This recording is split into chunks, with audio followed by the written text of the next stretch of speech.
Comme à chaque fois, on a testé le Galaxy A56, on va tester une version moins chère. Je fais ça dans toutes les marques. On va tester le Galaxy A36. Mais avant de le tester, je vais vous demander de vous abonner, de me mettre un like et vous commenterez à la fin de la vidéo. Ça peut m'aider. Je suis obligé de vous le rappeler parce qu'il y en a qui oublient d'appuyer sur le petit pouce et il y en a qui oublient de s'abonner. En tout cas, ce smartphone, on va voir qu'est-ce qu'il vaut. Peut-être qu'il est moins bon que le A56. En tout cas, il est moins cher. C'est parti.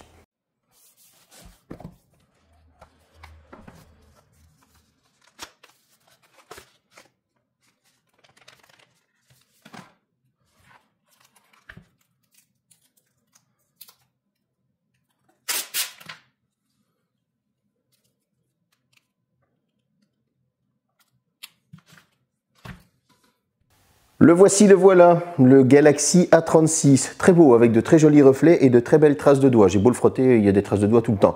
Il va falloir sortir la coque, les amis, je peux vous le dire. 195 grammes, qu'est-ce qu'on peut dire? Il ressemble identiquement au A35, ça c'est sûr et certain. À l'arrière, les capteurs photo, ça a une petite ressemblance avec la pomme croquée, les iPhone 16, vous voyez ce que je veux dire.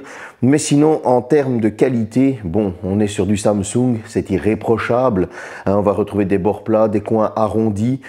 Cependant, par rapport au A56, j'ai l'impression qu'il y a des matériaux un peu différents et donc du coup, c'est pas une baisse de qualité, mais voilà, on sent tout de suite qu'on le paye un petit peu moins cher. En tout cas, on retrouve des micros sur le dessus, en bas micro, USB type C, on va avoir le haut-parleur, le tiroir de carte double nano SIM, et oui, plus de carte micro SD, il faut bien vous le mettre dans votre petite tête, ça commence à disparaître. Sur le côté droit, on aura les boutons d'extinction allumage et sur le côté gauche, totalement épuré. On a un smartphone qui est magnifique, il n'y a rien à lui reprocher, même s'il est à l'identique du A35, qui a juste le capteur photo qui change un petit peu, on est sur quelque chose de magnifique et ça, voilà, des qualités de finition irréprochables, des qualités d'assemblage, les matériaux, tout est parfait, on est sur du Samsung, on a déjà fait le tour, allez, on passe à la suite.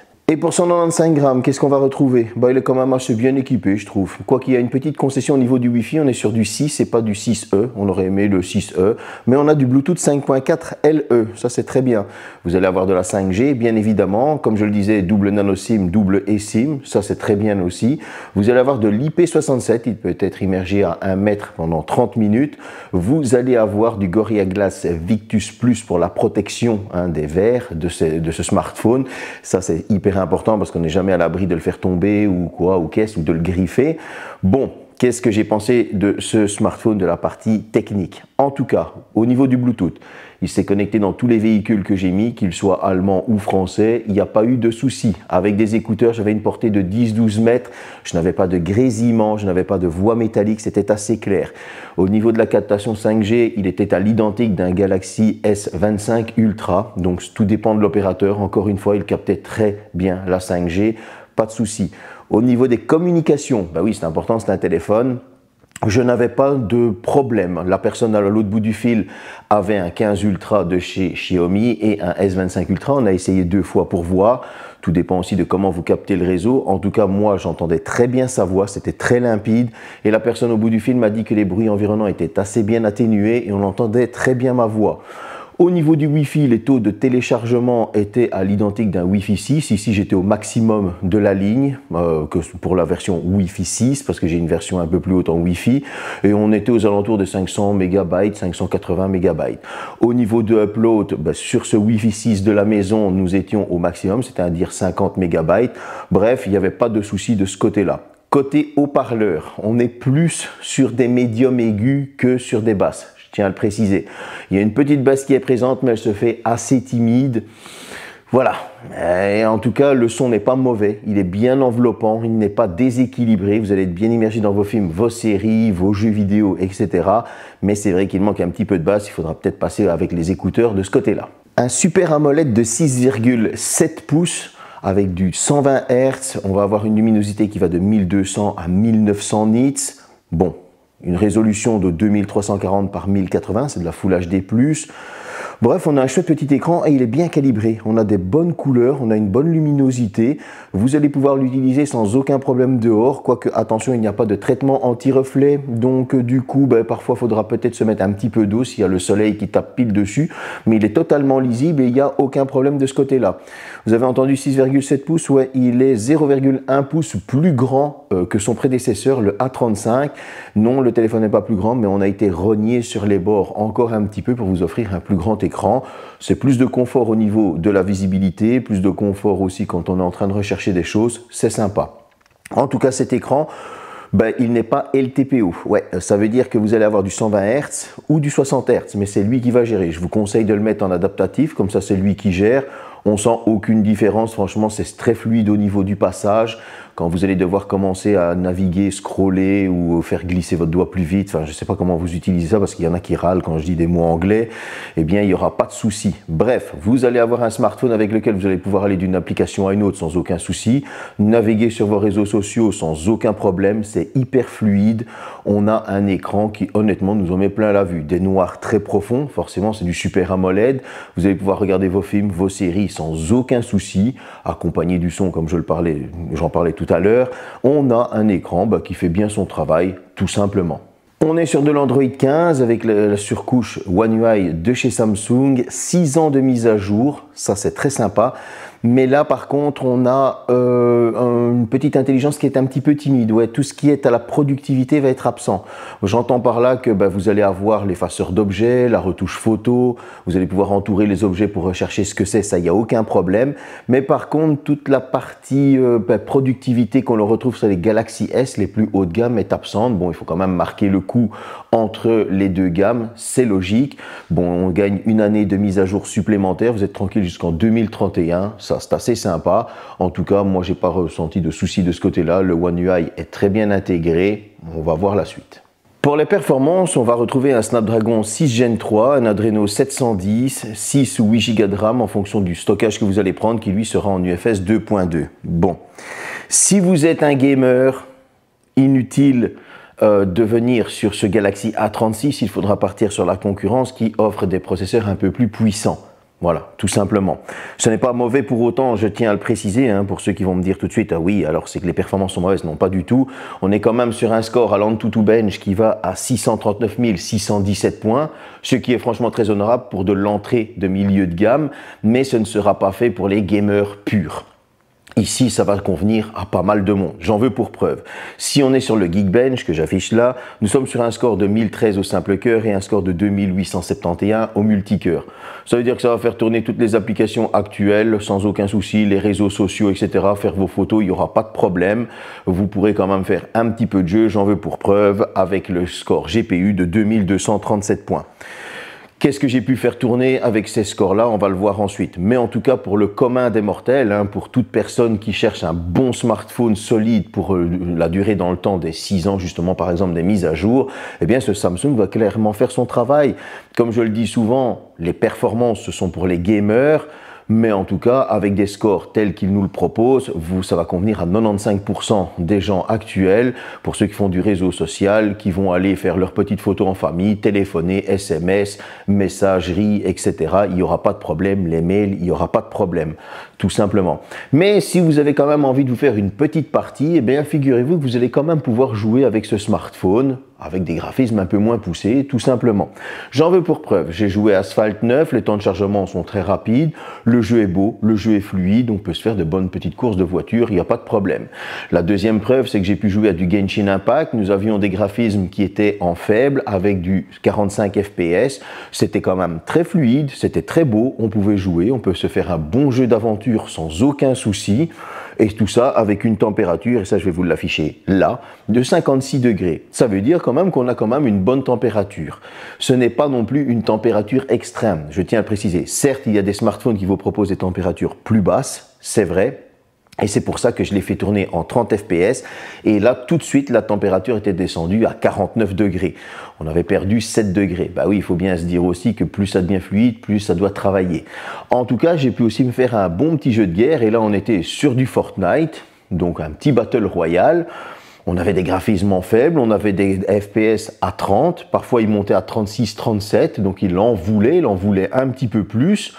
Et honnêtement, c'était stable, il n'y avait pas de chute à 10, 15 FPS comme j'ai déjà eu avec certains smartphones.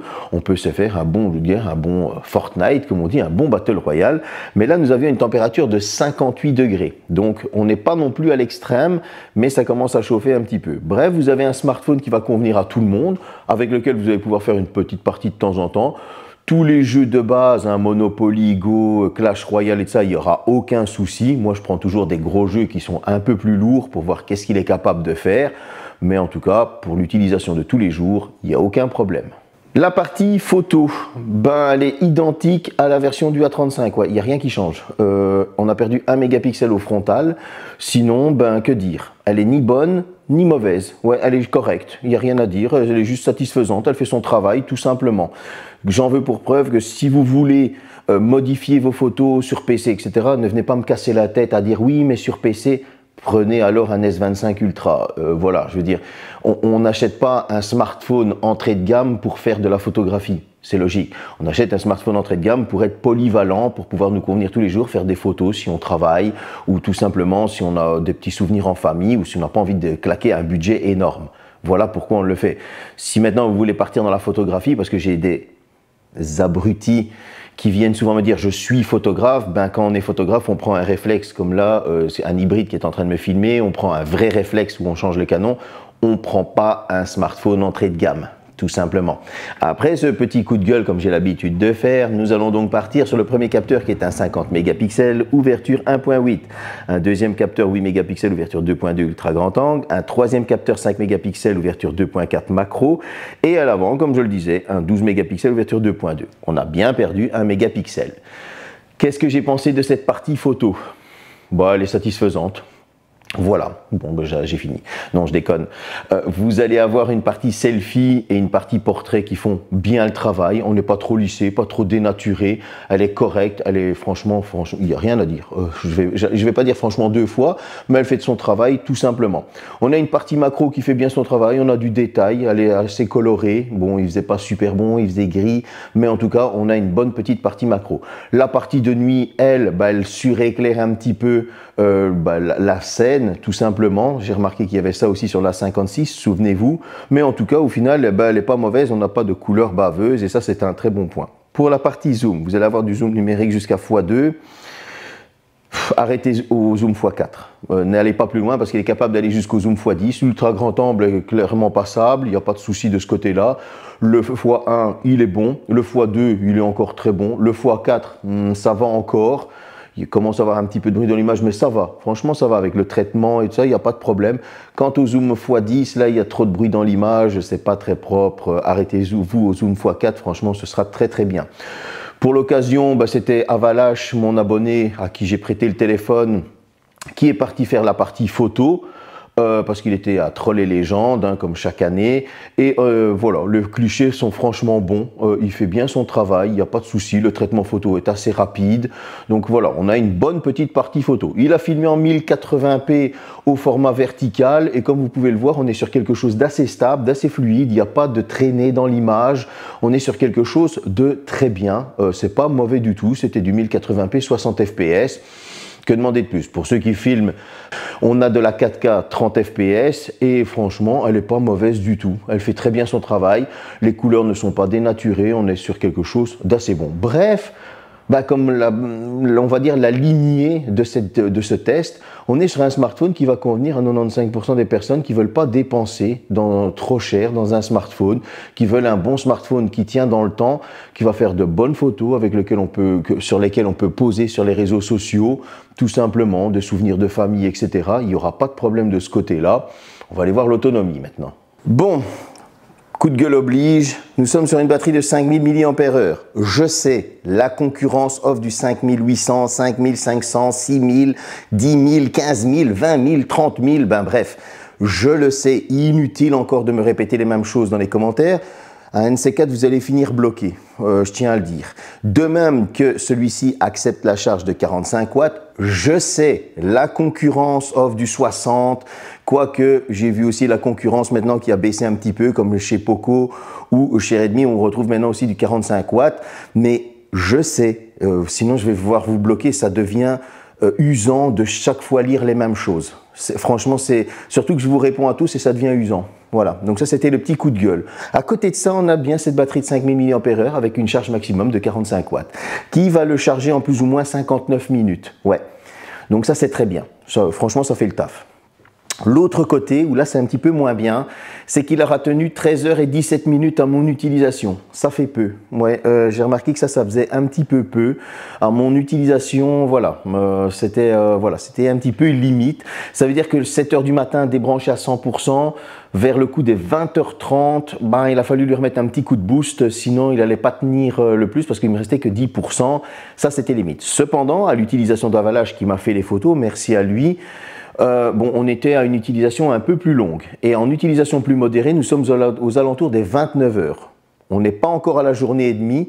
Donc c'est vrai qu'il a une tendance à avoir une petite consommation un peu surélevée. Je pense que c'est dû à ce Snapdragon qui consomme plus, qui est moins, on va dire, adapté et qui est beaucoup plus énergivore. Bon, est-ce que c'est bon, est-ce que c'est mauvais? On est dans une moyenne assez basse, je tiens à le préciser. Il est vrai que son autonomie n'est pas un point fort, comme par exemple le A56 qui lui a une très bonne autonomie. Un tarif qui est à 329 €, mais je l'ai trouvé sur bol.com à 2,89 €. Ça c'est intéressant, moins de 300 €, c'est même très intéressant. Qu'est-ce que j'ai pensé de ce smartphone? Les points négatifs tout d'abord. L'écran, il y a un petit point négatif. Bien qu'il soit très bon, très lumineux, franchement bien calibré au niveau de la colorimétrie, très fluide, il y a des bords qui sont encore assez larges. Je sais que certains vont me le dire, donc du coup, je le dis avant eux, tout simplement. C'est dommage que la carte micro SD a disparu, mais c'est une tendance qui est quand même en train de se répandre. Donc pour ceux qui vont râler et qui vont me le dire, bah oui, je le dis, la carte micro SD a disparu. Moi, le principal petit défaut que je vais lui trouver, c'est cette autonomie qui est un petit peu juste. Je les trouve, elle n'est pas mauvaise, hein, j'ai déjà vu bien plus mauvais, mais elle est un petit peu juste. À côté de ça, vous avez un gain justement au niveau de l'autonomie, on est passé en 45 watts, ce qui veut dire qu'on est un petit peu plus rapide et qu'on va justement gagner du temps de ce côté-là. Ça c'est bien. On a cet écran, comme je le disais, qui est bien calibré, qui est très fluide, il n'y a pas de problème. Vous allez avoir un design sophistiqué, des qualités de finition irréprochables, 6 ans de mise à jour. Bref, on est sur quelque chose de pas mal du tout. Au niveau performance, on a des bonnes performances à ce prix-là, c'est pas mauvais du tout, franchement j'ai déjà vu bien pire. Et là, ça va convenir encore une fois, comme je le disais, à 95% des personnes qui ne veulent pas dépenser d'argent dans des hauts de gamme, tout simplement. Donc, on a quand même un smartphone qui fait le travail tout simplement. On ne va pas lui en demander plus. Il fait le taf, comme on dit. Et justement, c'est ça qu'on cherche pour parfois, à moins de 300 €, qu'il fasse le travail. Pas tout le monde est un gamer, donc forcément, ne venez pas me dire, oui, mais le mien fait 1 million bench. Pas tout le monde est un gamer, il y a des gens tout simplement qui cherchent un smartphone agréable, qui tient bien en main, qui est sophistiqué et qui en fait va faire le travail. Voilà. J'espère que cette petite vidéo vous a plu. N'hésitez pas à me mettre un like, à commenter et bien évidemment à vous abonner. Salut!